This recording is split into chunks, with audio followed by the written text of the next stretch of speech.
Hey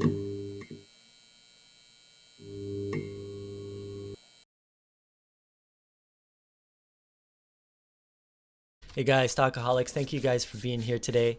I wanted to make a video talking about Kraken Robotics. I've been thinking about making a video on this company for a while now. I've actually maybe recorded a segment here and there to kind of upload, and I was just like, I couldn't do it. The reason for that, when I talk a lot of videos, I talk maybe about commodities, and I get it. I feel like I get it. I talk about shipping, and I feel like I get it. I understand it. I feel like I have an edge there. I feel like I know more than maybe 90% of people out there who are investing in this industry, right? I feel like I have an edge, right? Or if I think about, I don't know, some of my other ideas where I get it. This isn't something that I fully grasp. This isn't something that I fully get. So because I don't get it, I don't feel like I have an edge there, right? If I listen to some of the most successful investors of all time, like Charlie Munger, he says in a lot of his talks that he hasn't invested a lot into the technology space, because he just didn't understand it. And I feel like for me, with Kraken Robotics, I would probably fall in the same category. Now, I find this to be a very interesting company. I find it to be a very interesting space. And as a result, I'm willing to commit to learn more about it. And part of my goal is to go out there, find some experts in this industry and talk to them and really figure out what's going on with this company, what's going on with this space, and are there really successful long-term profitable opportunities in this space. But in this video, I'm going to share some of the things that I've learned so far, and I think that some of those might provide some value. All right, so my goal for this video was to try and keep it as simple as possible, to give a overview of what Kraken does. I think that I could talk a lot about specific aspects of this industry or this specific business that could get extremely complex for the first video. I'll probably talk about some of those in some other videos. But for today, I wanted to keep it kind of short and simple. So I'm going to be talking about what Kraken does, what is their business. I'll be talking about AUVs. Those are autonomous underwater vehicles. I'll be talking about why we should perhaps care about those or investing in those. And I'll be looking at Kraken's recent track record of success and why I think that there is the potential for some value if we do some research, we do some scuttlebutt, and we understand the space very well. And for me, I'm just not there yet, right? And I put down here a little note, maybe a moniker, and this is kind of how I see this company. I see it as a speculative undersea company. And the reason for that is probably because I think there's probably three outcomes for this company in the long term. You know, the first is that they do very well, and as a result, their share price will probably, in this scenario, would go up significantly from where it is now. The scenario two is that they might get bought out by another marine technology player or one of those large military contractors. We'll take a look at it a little bit later. Or probably the more likely of the three is that and this is why I'm saying it's speculative, is that they go bankrupt or they just dilute shareholders in significant ways that make it an unsuccessful investment. So that's why I see this as a speculative company. But I want to see, through learning the space, exploring this, see if there's some alpha, or if there's not some alpha in this company, maybe there's something we can learn from exploring this space overall. So this company has this product here. It's called Catfish. This is one of their technologies that gives you an idea of what this business does. So what they do here, I'll just read this first of all. Catfish is a high-speed, actively stabilized synthetic aperture sonar towfish that operates at speeds up to 10 knots. So what they do, or what you could do with this vehicle, you could tow this behind a boat, and using this sonar technology, this SAS technology, you can get a very detailed image of the seafloor or of things underneath the vessel, right? So the high-speed capability of this Catfish, when compared to the slower moving ROVs or unstabilized towed side scan sonar and AUVs, greatly increases area coverage rates. So there's another kind of vessel called the AUV. That's the autonomous underwater vehicle.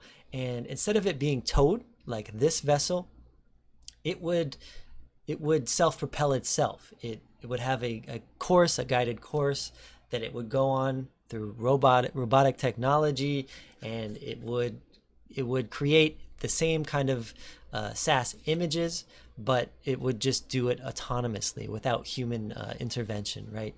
And this one right here, where it compares it to side-scan sonar. Side-scan sonar is a much older technology compared to SAS. It may have its uses compared to SAS that SAS doesn't.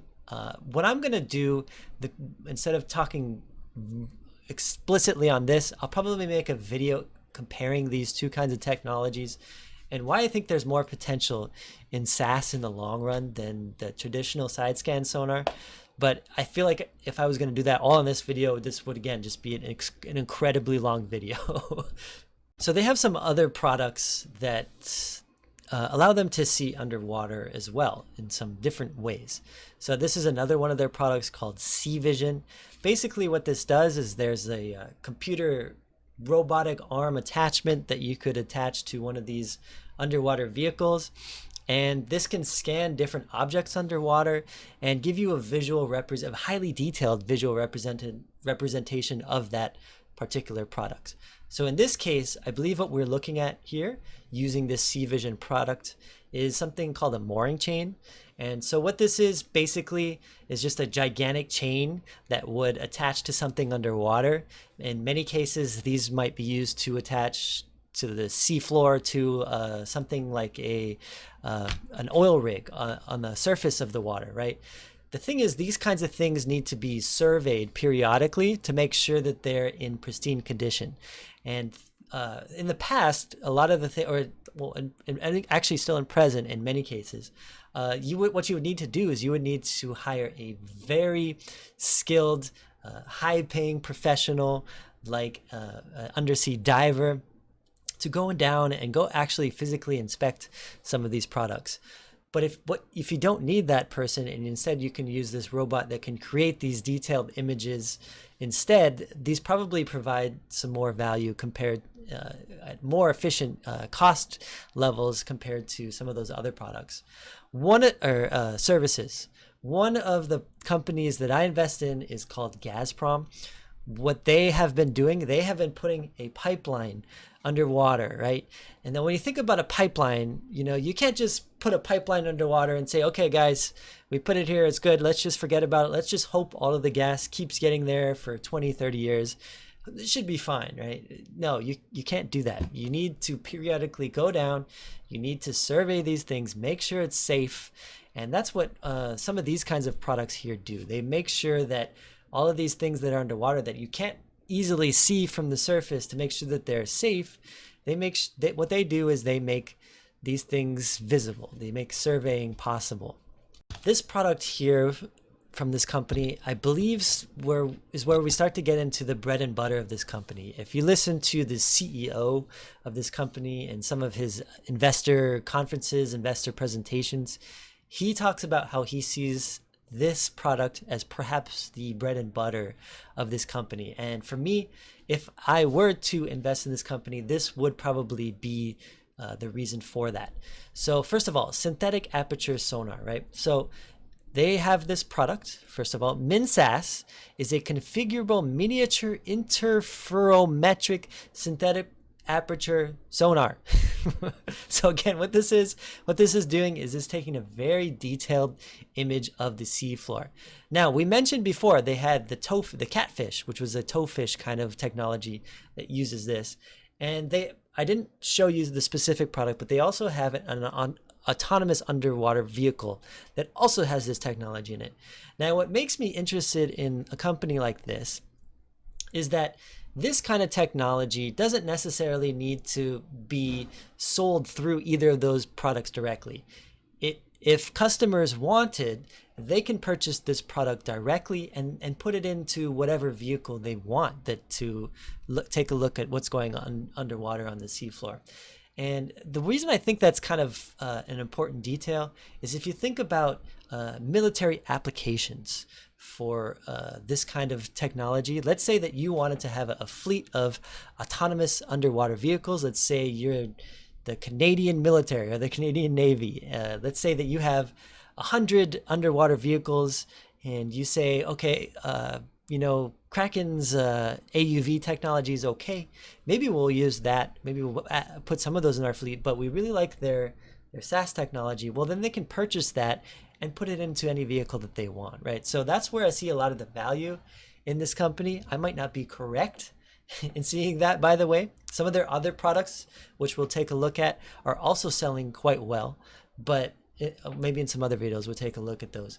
But this is kind of, again, this is kind of how I see the bread and butter of this. It's what makes me interested in this company. So first of all, SAS is a technology evolution. What it does is it essentially creates a more higher resolution image compared to traditional sonars, and it also creates these higher resolution images at longer ranges on average compared to side scan sonar technology. So basically the way that you can see this company, or the way that I see this company, is it basically allows customers to see the sea floor accurately, to get a great visual representation of what's going on underwater. We as humans, we can't just take a peek, stick our head underwater and see what's going on down there most of the time. Some of the use cases for this company we can think of are the oil and gas industry. But let's say you're interested in the renewable space. Well, that has some usage here too. If you wanted to build an offshore wind farm, you would need to see where you're building those windmills, to see if it's, first of all, safe, and second of all, to see that it's stable wherever you build those windmills. So you'd need an accurate view of the sea floor. There's search and rescue. There's different scientific operations that would use this technology. But most of all, what I think is probably the most important, or probably the most profitable application for this kind of technology, and we'll focus a little bit more on this in this video, is probably the military space. If you think about the highest paying customers, a lot of those are probably some of the militaries around the world.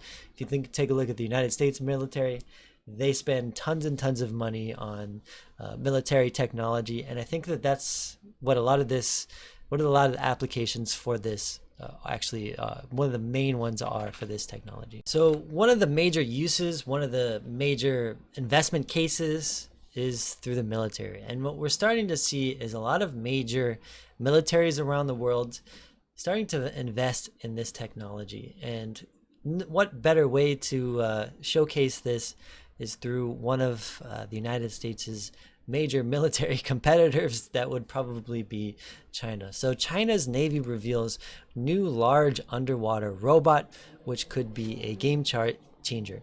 The Chinese military revealed new means to fight future wars this morning in Beijing at a parade to mark the 70th anniversary of the founding of the People's Republic of China, including unveiling its first large displacement autonomous underwater vehicle, the HSU-001, as on display here. So if you think about this, there's been a technology called the unmanned area vehicle, the UAV, and I get confused between these things because the UAV, the unmanned area vehicle, has the letters UA and V, and if you think about the autonomous underwater vehicle, that has the same letters A, U, and V. So I get these things mixed up. But the reason I wanted to bring up the aerial version of this kinds of technology is because I think that is kind of the predecessor to what we're beginning to see in this industry. I think about the United States military. There is a tremendous investment in aerial drone technology. The application for this could be through surveillance, where you can see what your enemy is doing, and you can also arm this kind of technology. If I think about the history of man, for most of human history, we as a human species, there's a saying where weapons armed man. If we think about spears, we think about swords, those were technologies that we used to arm ourselves, that those weapons armed us. What we're starting to see is that military technology is becoming independent of us. Instead of weapon arming us, we are arming the weapons. And this is one of those examples where the technology, the military technology, is doing its own thing. And I think that just like we saw with aerial drones, the same kind of technology is very likely to be heavily invested in through underwater drone technology.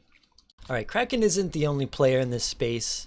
There's a bunch of big military contractors involved in this space. This is a company called General Dynamics. So they're kind of sharing their technology to basically showing off what they're doing and what's interesting about it. Now, one of the things that makes this a little bit difficult too is that a lot of this technology probably has some kind of secret kind of clearance requirements to fully to understand all of this stuff as well, right? You don't really want the public knowing your product, both from the competitive perspective of that, from the different players out there, and also because of the military aspect to that, where it could be a security threat if everybody fully understands your equipment, right? So this is the publicly available part of this information, right? So basically what this article starts out saying, the sea is really big. It's hard to know what's going on down there, so we need to figure out what's going on. So one of the things General Dynamics is doing, one of the ways the U.S. Navy is addressing the need to patrol the impossible vastness of the world's oceans is to turn to UUVs, these unmanned underwater vehicles, and their slightly smarter cousins, autonomous underwater vehicles, right? So I did mention it's complicated, right? They have some of these bigger UUVs, and they also have these autonomous underwater vehicles, right? So these UUVs are probably remote guided. There's also surfaced unmanned vehicles that have the potential to use some of this technology too, right? I guess the key here is there's a lot of different automation that's probably taking place in the military space, and that's probably going to, again, use some of that sonar technology, the synthetic aperture sonar, right? So both bristling with the latest in-detection technology that can be piloted or set to independently scan a target area and report back, or increasingly act on the information collected. The U.S. Navy has demonstrated one of its immediate requirements for UUVs with the recently completed sea acceptance trials of the knife fish mine countermeasure UUV. And in the near future, UUVs could be used to stealthily disable or destroy enemy vessels. A recent Navy request for information asked academia and industry for cutting-edge ideas on equipping UUVs with advanced capabilities. All right, so I mentioned, the main reason for me getting interested in learning this space is the potential for making money. But the other part of this is I just find it interesting. So to kind of share with you why, here's their General Dynamics, where they're sharing their UUV technology in the knife fish.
I took this from a slide from one of what I believe are Kraken's competitors in this space. This is from a company called Mind Technology.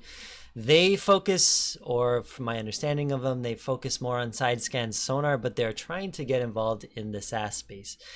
I'm going to talk more about these technologies later, but I wanted to share this from their competitor because I think it kind of gives some perspective on the trajectory of the overall industry and why I think there's the potential for a company like Kraken to achieve significant growth. So the autonomous underwater vehicle, the AUV market, annual growth is approximately or projected to be about 21%. And if you look at some of we don't have some of this data here, but there's been significant growth that kind of demonstrates this. This isn't just smoke and mirrors here in this projection, right? The global demand for AUVs for exploration and survey applications, especially from emerging economies, is likely to increase. But what I believe is going to be the major driver in this industry is through military applications. There is uses in all kinds of things, but I think most of this growth is probably going to come from military uses. Okay, so what makes me interested in Kraken is some of the developments you see through some of their news releases. They are doing very well in acquiring these highly lucrative military contracts, right? And the thing about these military contracts is, right, once you get a couple of those, it shows that there's probably some advantages to your technology compared to some of their competition, right? So if we go through some of these announcements, you know, Kraken announces $0.7 million contract extension from Canadian marketed Department of Defense. And what you see with a lot of these small cap companies in this space, they are very excited to share their successes. So they announce all of their kinds of contracts, right? Here, you know, Kraken announces a purchase on pressure tolerant batteries with the US Navy, right? I didn't talk about those in this video. I'll probably talk about that in another one, but that's another one of their products, right? So we're seeing some results with those military contractors, right? Here we see that they got an order from an AUV manufacturer, right? So that's one of the things I'm looking for, right? Because I think, you know, maybe their underwater vehicles are good. Maybe they'll drive some sales from there, but I think really the most likely bread and butter is through sales of their sonar, right? There can be all kinds of AUV manufacturers there, but it's very hard to develop synthetic aperture sonar, right? Or an effective one at least, right? Let's see what else. You know, they acquired this Brazilian company. I'm not sure how I feel. I'll make a video investigating that too. Let's see what else. Here, they had received another contract, more battery purchases. There's where I'm looking for. Here we go. $36 million Danish Navy contract, right? So that's a big one for this company. Again, this is a micro small cap, right? It shows some that people are recognizing some value in their products, right? Here we go. $40 million Royal Danish Navy, right? And this is this is a Canadian company, so they can sell their products to any NATO company out there, right? We see a lot of those kinds of things. So what we're seeing is a pattern. We're seeing a record of success, especially in this military space, which I think probably holds the biggest value for a company like this in the long term. But again, I'm going to learn more about this. If you guys know a lot about this and you'd like to share your comments, I'd be happy to hear about them before. If you think there's somebody who's very experienced, who works in this space, who I should talk to, I'd be very happy to do that. Let me know what you guys think. Anyway, hope you guys take it easy and have a great week.